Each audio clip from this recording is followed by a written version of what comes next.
Le voy a hacer publicidad a 3 elementos. Ah, perfecto.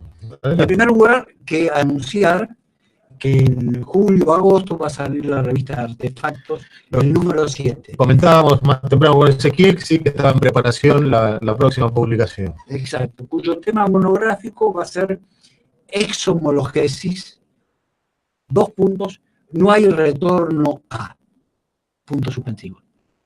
No hay retorno a Lacan, no hay retorno a Marx, no hay retorno a Freud, no hay. Y tendremos en ese número artículos de Jean Alush, uno que se llama Escritos. Esto no se soporta, no aguanta. Hace una crítica y demuestra que, entre otras cosas, que los famosos escritos de Lacan no se soportan, no tienen soporte en sí mismos. Después tendremos un artículo de Rosmarie Mariaca que va a hablar de la lengua del cabo Lortí, quien cometió hace varios años atrás, varias décadas atrás, un atentado en Quebec contra el gobierno de Canadá, en función de cuestiones que tienen que ver con la lengua, con la manera de hablar del francés, con un rechazo a la invasión inglesa, Claro. y que fue el primer pasaje al acto en la historia de la humanidad que fue grabado, porque él entró disparando al Parlamento de Quebec, y un técnico que acababa de instalar las primeras cámaras de seguridad en todo el Parlamento, asustado por los estallidos, se cae sobre la consola y le pone en marcha. Bueno, entonces es un tema. Después Patricia Garrido Elizalde va a escribir sobre Jacques Lacan, los escritos y el barroco. César González va a participar con un texto que se llama La lengua tumbera, un nuevo significante.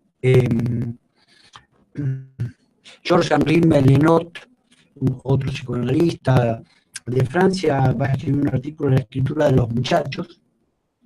Después vamos a tener un comentario de un participante del seminario de Lacan, Jacques Nassif, y por último un tal Sladonia que va a escribir sobre la exhomologesis en el psicoanálisis. Esa es una novedad, Artefacto 7. La segunda novedad es la próxima aparición de un libro de Jean Louiseau que se llama No muy católico, Lacan, un interesante estudio sobre las relaciones que guardó Jacques Lacan con la Iglesia Católica, con la teología, un estudio detallado. Ustedes saben que hace poco se abrió una polémica, hace un año, donde incluso hubo un juicio que se decía que Lacan habría solicitado en sus últimos días antes de morir que cuando muriese ser llevado a un rito católico, ¿no? Claro. Y se armó un pequeño libro. El segundo libro es también este primer libro es de Jean Louiseau. El segundo libro, y ya termino con las publicidades, es también de Jean Louiseau, se llama Lacan ante la política. Se trata de estudiar con detenimiento los momentos en que Lacan se refería a la política, analizaba la política y hacía propuestas sobre si era posible o no la articulación del psicoanálisis con lo que ocurría en la sociedad. Me parece que es un libro muy detallado que sugerimos a los lectores que lo lean.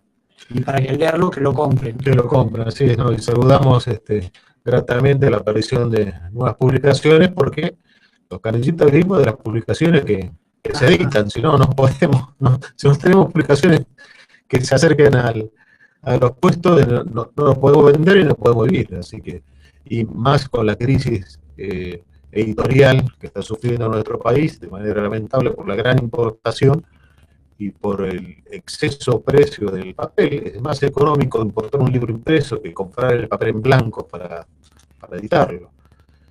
Esas contradicciones tiene esta organización social tiene la social, exactamente. Frente a eso, te recuerdo, y hablamos de eso alguna vez, y vuelvo a insistirte, tenemos que volver a organizar a un sistema cooperativo, colectivo, de impresión, edición y distribución, entre otras cosas, para hacerle frente a este momento difícil que estamos viviendo. Sin duda, sí. Nosotros, bueno, desde la agrupación y la canilla, tenemos una serie de alternativas de distribución de publicaciones que nos allegamos de manera directa a los editores para poder abastecer a los puestos. El caso es que, bueno, no podemos cubrir la totalidad de los puestos en Capital y Gran Buenos Aires, y también es cierto que hay puestos que son libreros y puestos que no lo son. Digamos, el público, aún diferenciando por 2 o 3 cuadras, es diferente. Claro. Entonces, la realidad es que tenemos puestos que son de venta de diarios, puestos que son de venta de revistas y puestos que son libreros. En algunos casos se combinan las 3 características y en otros no. Bueno, está bien, pero tenemos que sí, hacer sí, sin duda, sí. Es una pena que no se haya logrado el proyecto en la Cámara de Diputados, que creo que este año pierde el carácter parlamentario, sobre el Instituto Nacional del Libro, sí, que era una idea muy interesante, en la cual todos los impuestos que son recaudados por la producción, distribución y venta de los libros y las publicaciones impresas fuesen de manera directa al mercado de producción, distribución y venta de libros, claro, tal cual se hace por ley y se está implementado en Argentina con el Instituto de Cine y con el novedoso Instituto de la Música. claro. Entonces, pero aún no logramos. Ojalá octubre nos dé buenas noticias y podamos... Bueno, octubre depende qué fecha de octubre y qué esperemos de octubre, pero bueno, no me quiero meter en camisa de una elección. A la posibilidad de la discusión y tratamiento de un proyecto de ley. Sí, pero volvamos entonces a las volvamos al tema que nos ocupa hoy. Al individualismo. El diccionario dice que el individualismo es un nombre, un sustantivo masculino, y la tendencia de una persona a obrar según su propia voluntad, sin contar con la opinión de los demás individuos que pertenecen al mismo grupo y sin atender las normas de comportamiento que regulen sus relaciones. Es muy interesante esa segunda parte de la definición. Exacto. Sin atender a las normas de comportamiento que regulan sus relaciones. Y a ver la idea de que el individuo es autónomo, avanza per se, es una especie de self-made man que se hace a sí mismo. Preguntemos a nuestra audiencia, por ejemplo, supongan que algunos de ustedes están tomando un vaso de agua y lo están tomando solos. ¿Ese acto es un acto individual? Les sugiero que tomen nota de cómo el hecho de poder llevarse el vaso de agua a su boca, acá tenemos una taza, implica un colectivo que el individualismo hace desaparecer. La cantidad de personas que tienen que filtrar el agua para que llegue a su casa y usted pueda beber el vaso. La cantidad de gente que tiene que soplar el vidrio para que haga, él lo mira, habla de soplar el vidrio para que haya vasos. Bueno, todo eso está presente en el simple hecho de beber un vaso de agua, que pensamos que sería una acción individual que no responde a ningún colectivo y que se puede hacer de cualquier forma y manera. Si los trabajadores del agua cortan el agua, no vas a poder tomar tu vaso de agua, por ejemplo. Claro. Bueno. Todo acto presente en la sociedad responde a la sociedad, no es individual. Exactamente.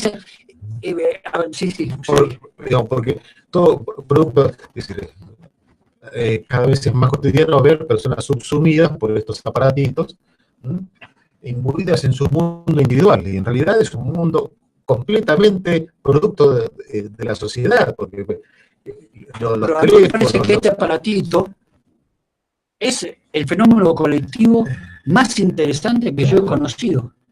Y sí, sí, no hemos conseguido nosotros porque contemporáneamente es hasta donde hemos logrado. Bueno, sí, pero digo, yo estoy en contra de pensar a estos aparatitos como que me van a aislar, me van a sacar de la sociedad, me van a hacer creer tal o cual ideología. Es cierto, estos aparatos son como la vida cotidiana, buenos, malos, regulares, o todo lo contrario, pero son una construcción social. Simplemente observemos, por ejemplo, que si no hubiera sido aparatitos semejantes a estos, se hubiera producido una masacre en la plaza de Tiananmen hace muchos años, en una revolución china, porque el Estado chino se había olvidado de censurar la relación con los teléfonos satelitales, y entonces los estudiantes transmitieron desde la plaza de Tiananmen la llegada del ejército, la famosa fotografía del estudiante que está frente a un tanque y lo frena. Que enfrenta un tanque y lo frena,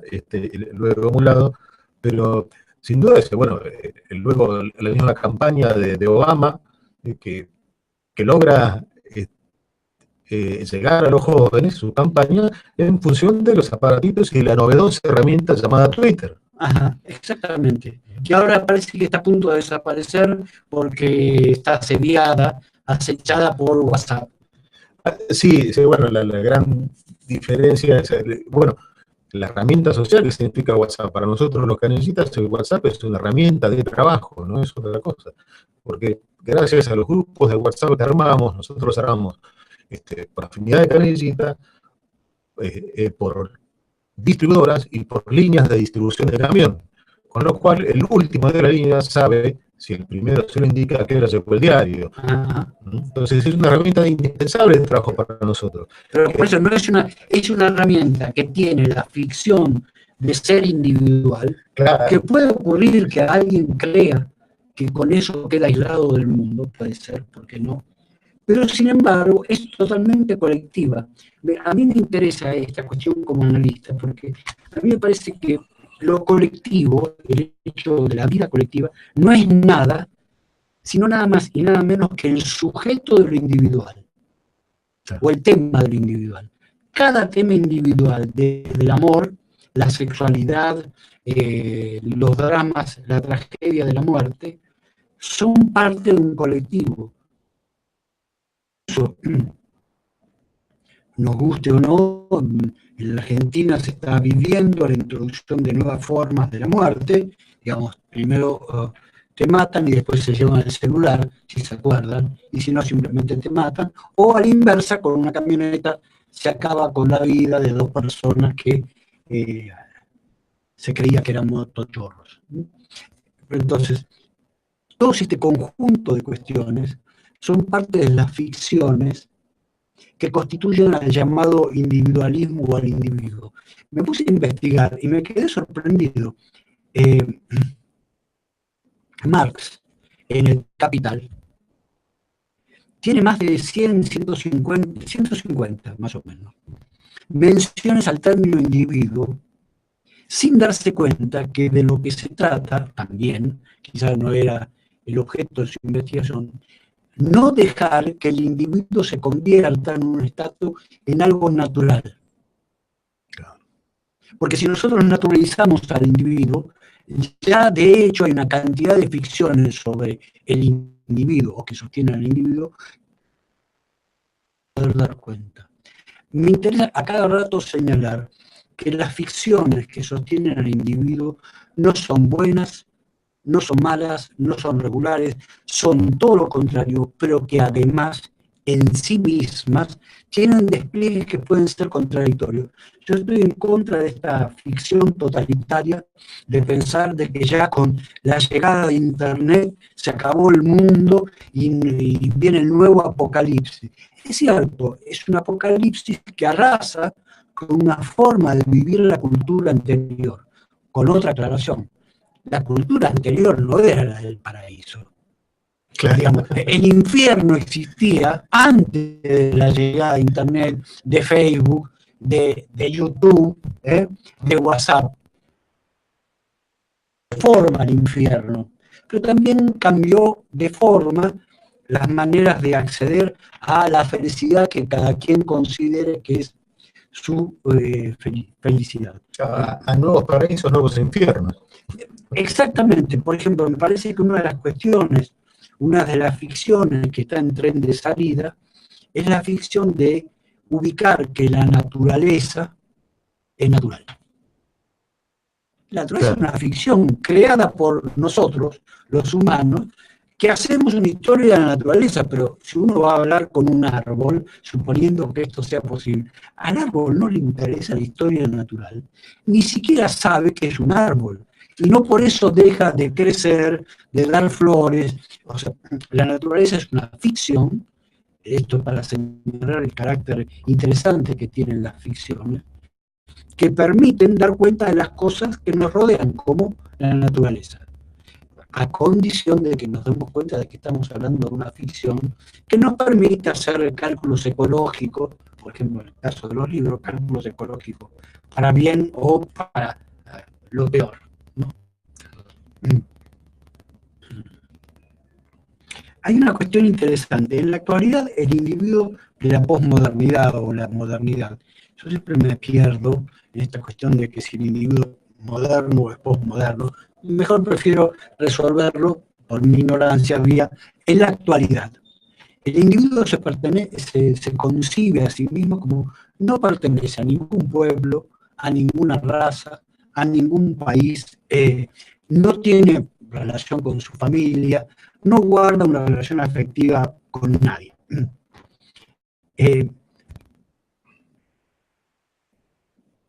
Miguel Benzaíg plantea en un libro al respecto que uno de los problemas que tiene este actual individuo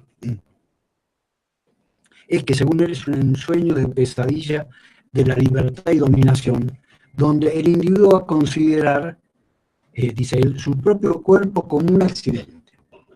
Aquí empezamos a tener cuestiones interesantes, porque en efecto hay muchos individuos, por ejemplo, los compañeros de las colectividades transexuales, que consideran que ha habido un accidente en la relación que tienen con su cuerpo. O las mujeres que plantean frente a los poderes de la iglesia, de los políticos, de la moral, que las mujeres tienen derecho a decidir sobre lo que van a hacer con su cuerpo y con aquello que está dentro de su cuerpo. Te veo ganas de decir algo, si quieres cortar un poco. No, dale, mete la cuchara. No, así descansa un poco. No, en cuanto al tema que estaba justo planteando ahora de la sexualidad, que se pasa de un concepto de definición de la sexualidad como definida biológicamente a definida culturalmente. O sea, no solo el aspecto biológico lo que construye ahora una sexualidad. Planteado en función de lo último que decía. Por eso los transexuales, no nos cabe duda que en la historia existían los transexuales, pero no hay mucho escrito sobre ellos, porque bueno, la cultura del momento no les parecía relevante hacerlo, ¿no? Tomar nota de que existiese. Sí.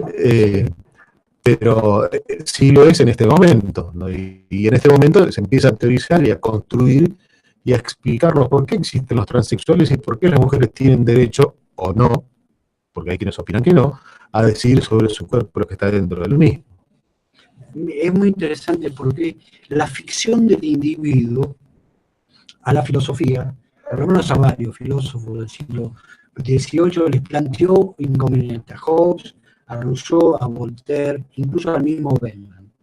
El problema era, bueno, si existe el individuo, si es natural, ¿cómo damos cuenta de él antes de que se integre a la sociedad?